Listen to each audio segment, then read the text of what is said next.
laisal birra an tuwallu wujuhakum qibalal masyriq wal maghrib. Nah, wong kadang yang diurus itu hanya hal-hal lahir loh ya. Padahal wis koyo apik, wis koyo bener. Jadi yang dimaksud menghadapkan wajah ke arah barat dan timur itu kan sholatnya. Sholat. Baik sholatnya orang Yahudi, sholatnya orang Nasrani, maupun sholatnya orang Islam. Dulu kan pernah terjadi pergantian kiblat beberapa kali ya.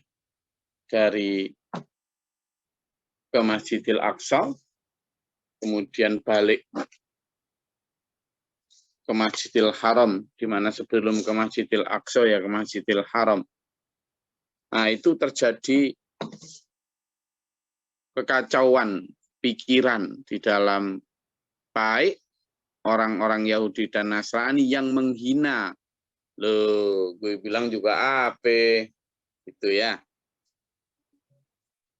Muhammad itu bingung itu dengan kebenaran agamanya. Makanya sekarang ngikuti kita itu ya.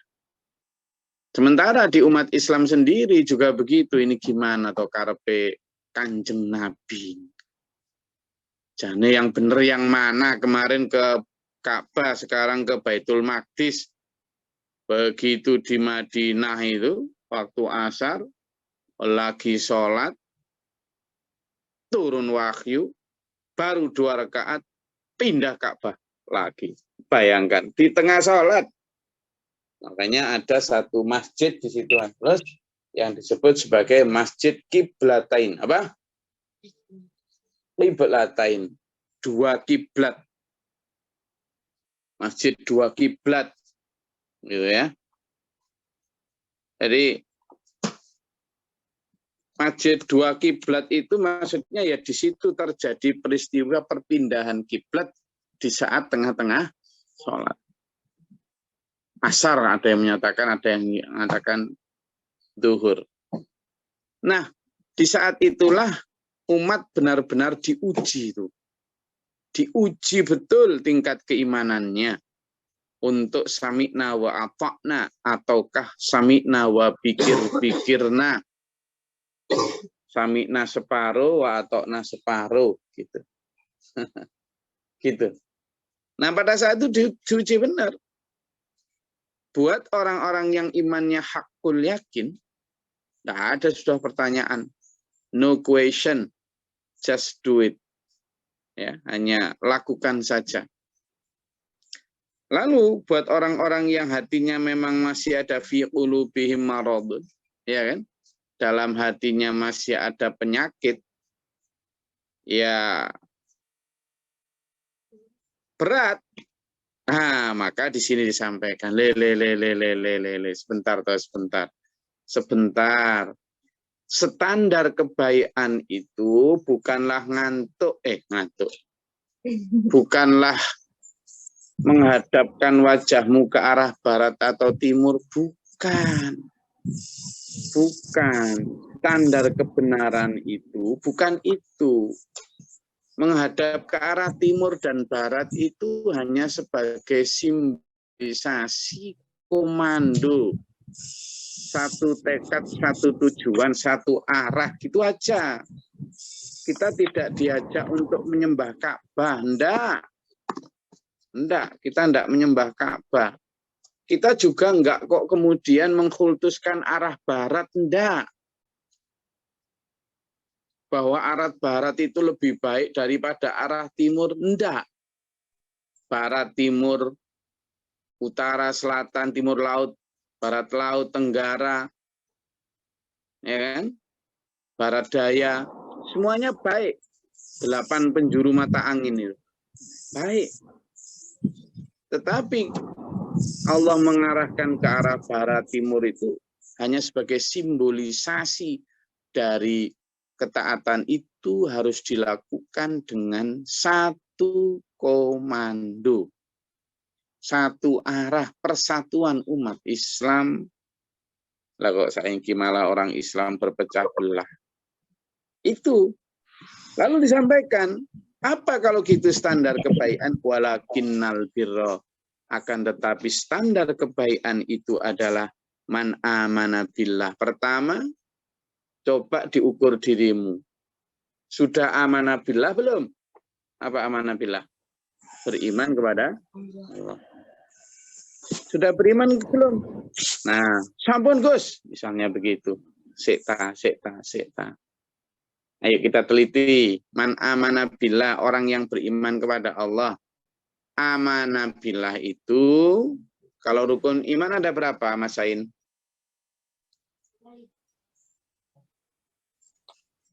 Rukun iman ada berapa, Mas Bernat?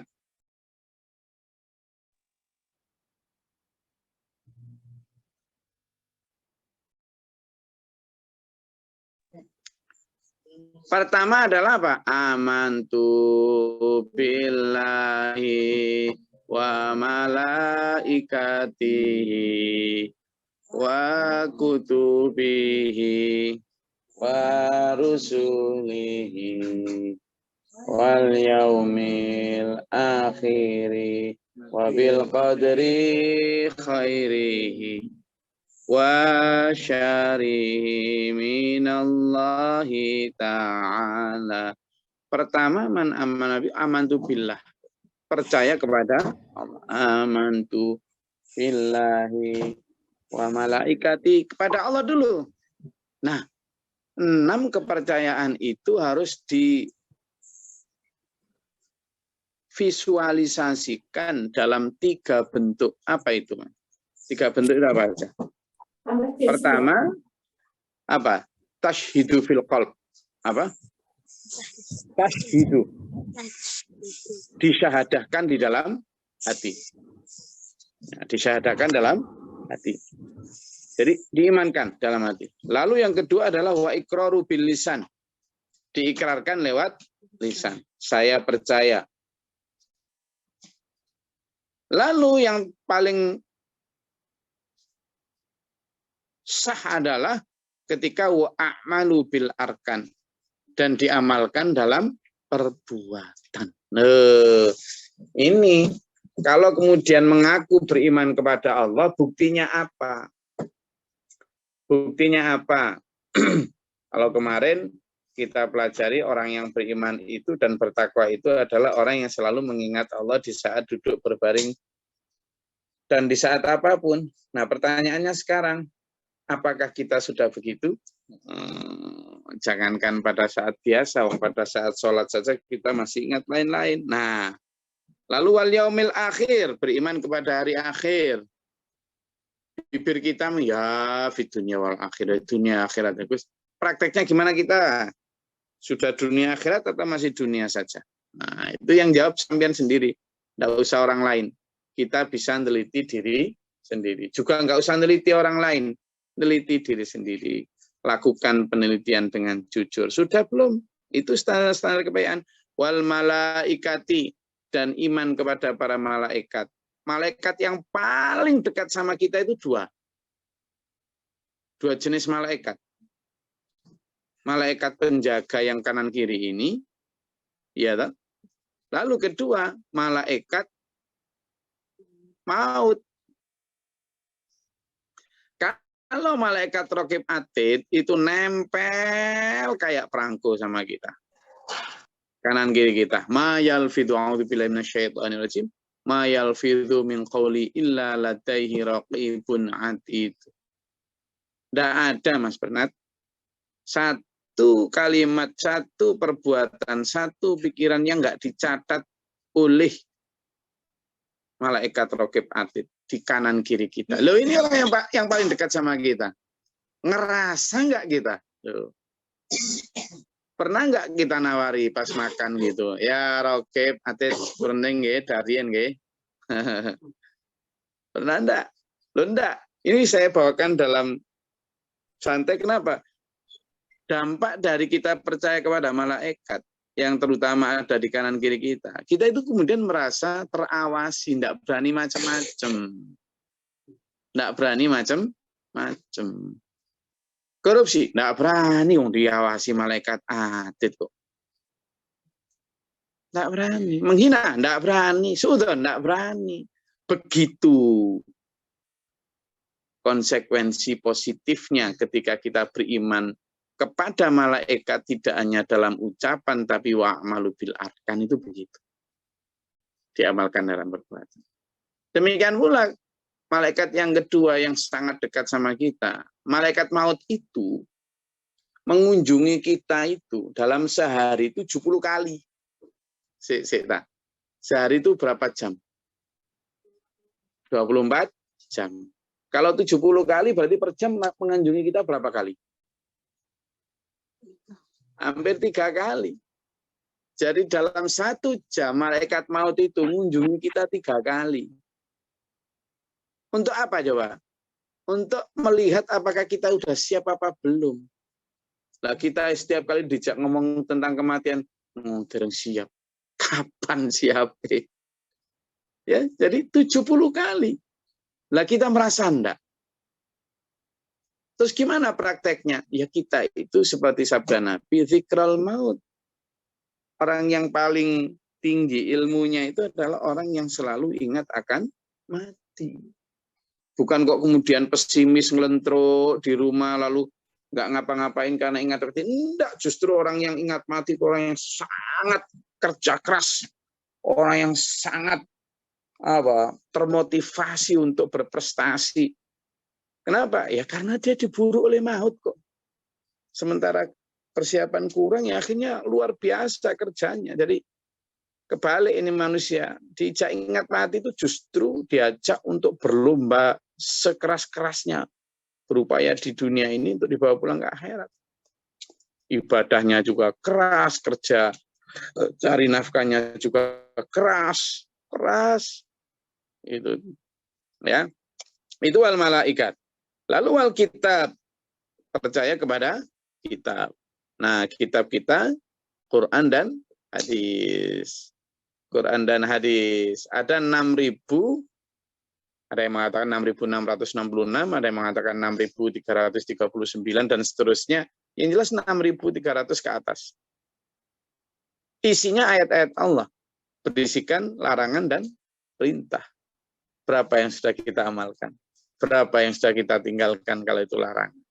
Coba, apakah selama ini hidup kita benar-benar disandarkan kepada Al-Quran? Setiap kali kita mau nikah, setiap kali kita mau dagangan, setiap kali kita mau tidur bahkan, apakah kita sudah selalu sandarkan, gimana ya hadis Nabi mengatakan, oh, aku cara berjilbab bertutup aurat gimana ya caranya? Kan enggak. Oh, tapi menurut saya jilbab itu tergantung hati. Yang penting hatinya baik, enggak harus itu berjilbab. Yaitu lambe-lambe manusia. Tidak didasarkan pada Quran atau hadis, tapi pada penafsiran logika. Ya sudah, maka klaim bahwa dia beriman kepada Alkitab menjadi gugur. Wan nabiyina, dan kepada para nabi. Loh, nabi itu adalah uswatun hasanah. Kita dalam salat 17 kali mengatakan ihdinas siratal mustaqim siratal ladzina an'amta alaihim. Siapa mereka? Ya Allah, tunjuki aku jalan yang lurus, yaitu jalannya orang-orang yang telah Kau beri nikmat. Siapa yang beri nikmat? Siapa? Allahumma hdina siratal mustaqim siratal anbiya'i wal mursalin.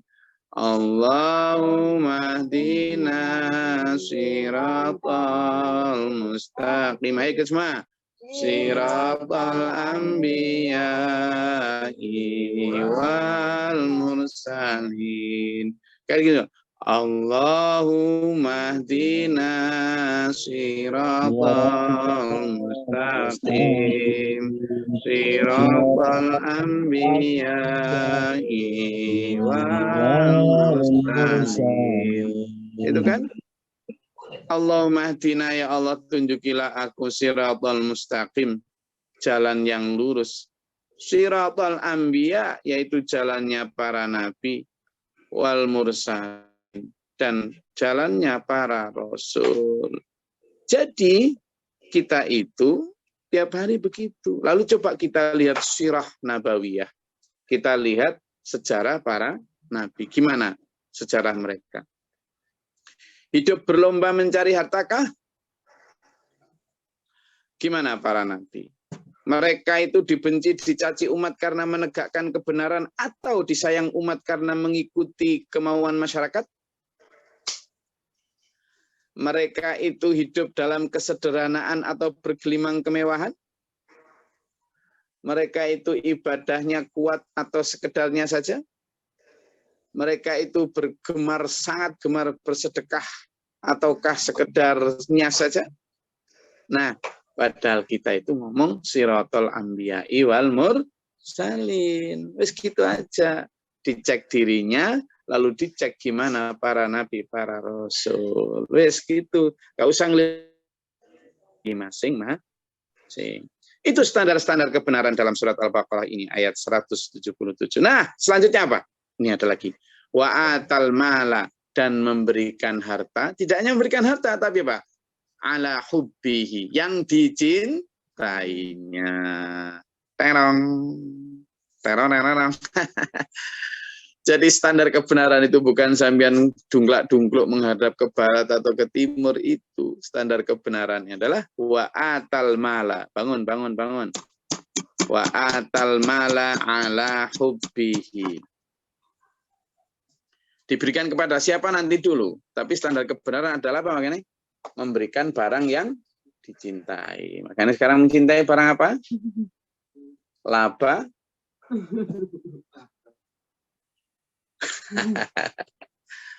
Ayo, siapa yang mencintai apa? Coba disebutkan di sini. Monggo. Apa barang-barang yang dicintai? Oke, tak absen aja ini. Mbak Sutia. Mbak Sutia mana Mbak Sutia? Di sini ada namanya Mbak Sutia. Siapa Mbak Suti? Mbak Suti lah ini, Ngawi. Mbak Suti? Halo. Apa yang dicintai? Halo? Barang yang paling dicintai sekarang apa? Oke, guru bisa nyebut. Mas Adi Rahman. Jonegoro. Apa barang yang dicintai? Lo ngaji itu ya langsung praktek aja. Mas Adi Rahman? Nyalain mikrofonnya. Oh, ngantuk. Oke. Bu Anjar, apa yang paling dicintai? Uang. Berapa uang berapa Pak Anjar? Ayo Bu Anjar sama Pak Anjar, alhamdulillah mengakui uang berapa yang sekarang aja praktek pagi ini yang paling dicintai berapa? Ya tergantung. Ayo, udah nanti catat, nanti japri ke saya nanti. Mas Ahmad Jambi, ayo dibuka mikrofonnya. Apa yang paling dicintai pagi ini, harta atau benda?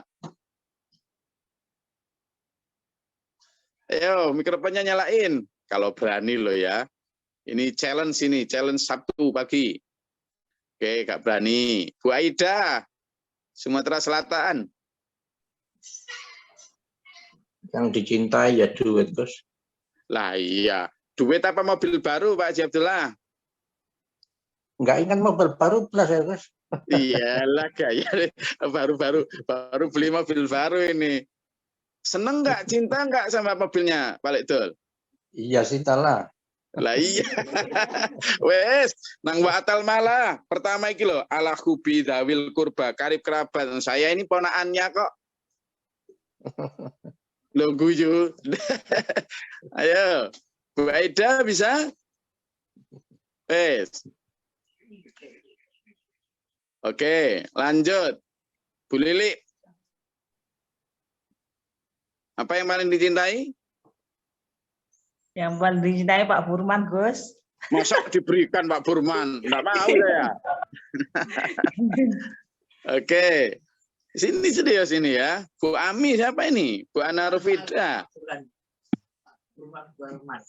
Ayo Mas Adi, apa yang paling dicintai? Sepeda motor, sawah, rumah? Wah, ini yang belum tak sebut deg-degan ini. Jangan-jangan live ini nanti.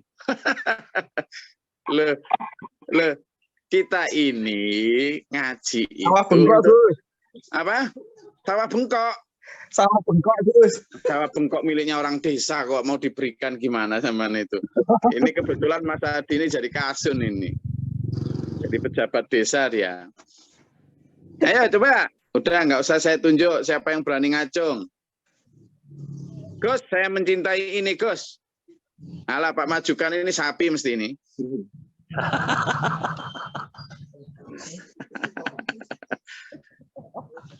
Sapinya Pak Majukan barusan laku nih 35 juta. Betul Pak Majukan?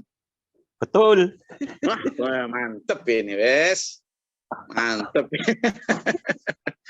Jelas itu yang paling dicintai itu jelas. Ada berapa sapi lagi yang tersisa? Tapi diutang kok, Gus, diutang. Loh, terus nek diutangnya terus lapor di sini. Ayo. Siapa lagi yang mau mengaku? Jadi pada saat ini yang namanya sahabat Abu Tolha langsung menghadap Rasulullah. Ya Rasul benar tak itu. Tidak akan nyampe kebenaran yang lantaran birro itu ya. Tidak akan nyampe kebenaran kalau belum berikan barang yang dicintai. Lo benar. Kalau gitu ya Rasulullah, saya punya kebun yang paling indah di Madinah, paling strategis letaknya, paling mahal harganya, paling banyak hasilnya, dan paling saya cintai. Sekarang aku serahkan kepada engkau ya Rasulullah. Itu Abu Tol. Sekarang Abu Majukan. Medan Padang Lawas niku Pak Sinengkolowi tinggal niku. Pak Sinur Pak Abu Majukan. Ayo, Mas Andi Krisma, Mas Aris Syaka, ayo semuanya. Siapa yang berani ngacung?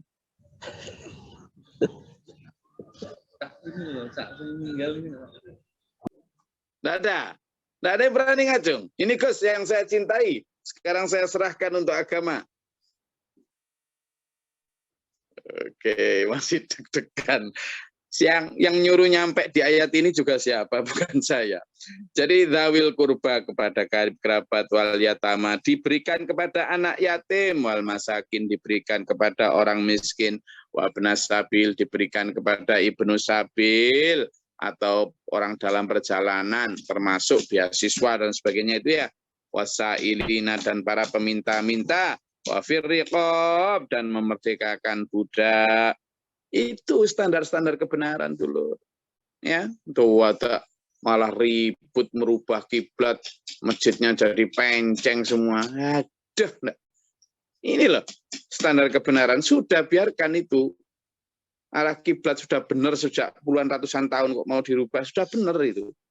Yang sekarang kita rubah itu arah ini loh.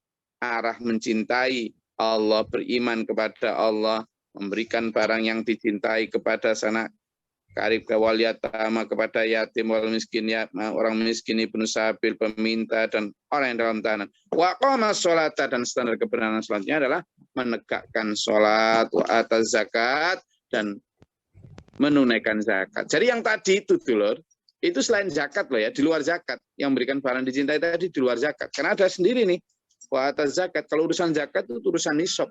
Ini yang tadi bukan. Bahkan sebiji peniti pun itu di luar zakat ya, yang memberikan barang yang dicintai. Yang keempat, wal mufuna bi ahdihim idza ahadu, dan memenuhi janji ketika berjanji. Apalagi standar kebenaran. Yang kelima adalah wasabirin, orang yang sabar fil ba'sa'i, dalam kesempitan. Sabar ketika diuji. Ya, ketika tidak punya teman, ketika tidak punya uang, ketika tidak punya apa, sabar ketika gagal panen, ya, ketika gagal dalam bisnis itu, ya, dalam ad-dharra'i, kemudian kemelaratan, tidak punya duit, kalimatnya sabar juga. Wahinal ba'as, bahkan dalam peperangan. Ulaikal ladzina shadaqu, itu loh orang-orang yang benar itu yang selalu sabar dan seterusnya, yang 7 ciri tadi itu. Wa ulaika humul muttaqun, dan mereka itulah orang-orang yang bertakwa dulur ya. Jadi sudah jelas banget standar-standar kebenaran menurut Al-Qur'an. Jadi bukan menurut nafsu, bukan menurut logika manusia yang penuh dengan kepentingan dunia, bukan. Tapi yang standar kebenaran menurut Allah dan Rasul-Nya. Saya rasa itu. Monggo, kalau ada yang mau ditanyakan silakan. Ya, Legos. Pak Muhsin. Oke. Assalamualaikum warahmatullahi wabarakatuh. Mendengar ayat 177 ini memang sangat mendasar sekali, Gus, untuk saya. Tapi yang saya tanyakan adalah kondisi sekarang. Mengapa enggak membetulkan arah kiblat itu, yaitu pada Allah. Tadi ditangkan Gus tadi. Kenapa baru-baru ini dengan matahari pada senter, pada Ka'bah, kok ada odo-odo untuk merubah koreksi arah kiblat? Yang dikuras apanya itu, Gus? Mohon izin pencerahan, sehingga saya sendiri juga ada WA ke saya. Gimana Pak? Saya arah kiblat dari Nabi aja gitu. Dengan ceramahnya Gus ini dikebatain. Intinya adalah yaitu masa merubah menceng-menceng karpet itu. Nah, yang penting itu saya sampaikan juga, kalau saya di kapal itu arah pertama itu kiblat. Begitu kapalnya itu balik ya ikuti balik, nggak bergerak ya gitu. Itu aja Gus. Makasih Gus. Jadi tentang arah kiblat ya, kita itu nggak akan pernah, saya ulangi, ya nggak akan pernah persis satu koordinat titik, nggak akan pernah, nggak mungkin. It is impossible. Kenapa saya berani ngomong gitu? Betul. Jadi misalnya ya, Ka'bah itu taruhlah ada di depan kita 10 meter di depan kita. Ya. Ka'bah itu ada 10 meter di depan kita misalnya. Kemudian kita sholat di depannya. Kita itu bisa kalau cuma 10 meter di depan kita. Bisa itu. Jadi Ka'bah itu kan masih tepat di depan kita, kita masih. Tapi coba mundur lagi 100 meter. Mungkin kita masih tepat kalau diambil benang gitu dari satu titik ke sampean. Tapi begitu 1 kilometer, sampean udah mulai agak kesulitan menempatkan pas itu, menghadap itu. Begitu sampean 10 kilometer, sampean geser kiri jangankan 1 derajat, setengah derajat aja loh. Kalau ditarik garis lurus, itu sudah bisa jadi sebelah kirinya Ka'bah atau sebelah kanannya Ka'bah 1 cm sampean. Nah kalau 10 km, kalau 200 km, meskipun masjid sampean sekarang itu seolah-olah sampean pencengkan kayak ke arah koordinat itu, lah sampean agak gini dikit aja sholatnya, itu sudah nggak nyampe kalau memang harus tepat. Artinya apa? Nenek moyang kita, bapak ibu kita, mbah-mbah kita, apalagi masjid yang sudah berdiri puluhan ratusan tahun, itu sudah pasti menuju kiblat. Sudah pasti. Ini tapi bumi tidak bergerak sedemikian banyak atau geseran tanah. Intinya adalah ke arah kiblat itu ke arah barat kalau kita di Indonesia. Kalau posisinya ada di sebelah baratnya Ka'bah berarti ke arah timur, sudah begitu. Tapi kan memang posisinya itu ke arah barat itu. Kalau dia di arah selatannya Ka'bah tentu ke arah utara. Kalau dia berada di arah utaranya Ka'bah maka sholatnya menghadap ke selatan. Sudah. Jadi kalau kita memakai patokan bumi ini secara astronomi kan di kutub yang paling atas itu anggap kutub utara. Itu. Jadi kenapa Allah memberi keluasan kita untuk qiblatul masyriq wal maghrib? Itu karena tadi itu. Karena sebagai satu pedoman saja. Saya ingin kasih gambarannya di sini, misalnya nah ini misalnya ini saya lihat ini, saya ingin bagi ke sampean ya. Jadi, nah ini kan Ka'bah nih. Ini Ka'bah ini. Ka'bah itu ukurannya hanya 12 meter ya kali 11 meter. Ka'bah itu ukurannya gitu, 12 meter kali 11 meter. Ya, tingginya hanya sekitar 13 sampai 14 meter. Tingginya hanya sekitar segitu. Artinya kalau itu kita dekat, memang kita pas koordinat. Tapi begitu jauh, kita menceng sedikit saja, itu sudah jelas menceng nggak jadi Ka'bah. Apalagi kita yang hampir 5.000 atau 3.000, 6.000 kilometer dari tempat itu. Gimana sampean mau menempatkan betul tepat seret? Sampean ngukur masjid itu keliru 1 senti aja udah nggak benar. Udah jelas nggak benar. Lah gimana pondasi masjid kalau dipaskan dengan harus pas betul? Apalagi dengan dipenceng-pencengkan sajadahnya. Aduh, saya enggak sepakat belas itu. Belas. Apalagi dengan cara seperti ini. Apalagi yang selanjutnya juga betapa fleksibelnya Rasulullah dan Allah di dalam mengatur Ka'bah. Gimana maksudnya? Lalu kita ketika sholat hanya awal saja kita diperintah untuk menghadap kiblat. Itu pun apakah harus dengan koordinat yang pas? Harus pas. Ya dajinya bisnya yang nggak karu-karuan.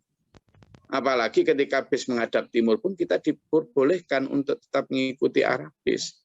Ini jadi sebenarnya malah yang nggak karu-karuan ini yang ngajak korat-karit ini ya kita ayo tetap saja. Bukan berarti kemudian kita tidak mau, tapi insya Allah apakah berani mereka yang ingin merubah kiblat-kiblat yang ada di masjid itu, menyalahkan orang-orang terdahulu, berarti orang terdahulu yang sholat di situ nenek moyang orang-orang soleh sebelum kita itu kiblatnya keliru dan sholatnya nggak sah, berani? Enggak. Kalau gitu ya kita sholat sesuai itu sudah insya Allah benar. Oke? Saya rasa itu kajian kita pada pagi hari ini. Saya tetap mengajak untuk mengamalkan dari ayat 177 surat Al-Baqarah ini secara benar. Satu diantaranya adalah wa'atal mala ala hubbihi dan seterusnya, memberikan barang yang dicintainya. Alpatkah, motorkah, sawahkah, atau dan lain sebagainya, kembali kepada diri masing-masing. Mudah-mudahan Allah merahmati kita, menuntun kita dalam siratal mustaqim, dalam siratal anbiya wal mursalin ila akhir hayat husnul khatimah. Amin. Allahumma shalli wa sallim wa barik ala sayyidina. Allahumma fil lana Allahumma atina fi man hadayta wa afina fi man afayta wa barik lana fi Amin. Astaghfiruka wa atubu ilaik. Allahumma taqabbal bala wal waba wa hasina. Amin ya Allah. Rabbana wa la taj'alna fil qawmi dhalimin. Allahumma ta'ala. Rabbana wa la tuktubna ma'a syahidin. Rabbana la tuzigh qulubana ba'da idh hadaytana wa hab lana min ladunka rahmatan innaka antal wahhab. Allahumma anzil 'alaina rahmatan ba'da al-qatil amtar. Rabbana atina fid dunya hasanah wa fil akhirati hasanah wa qina adzabannar. Amin. Subhana rabbika rabbil izzati amma yasifun. Rabbil alamin. Assalamualaikum warahmatullahi wabarakatuh. Waalaikumsalam warahmatullahi wabarakatuh. Allahumma rahamna bil Qur'an waj'alhu lana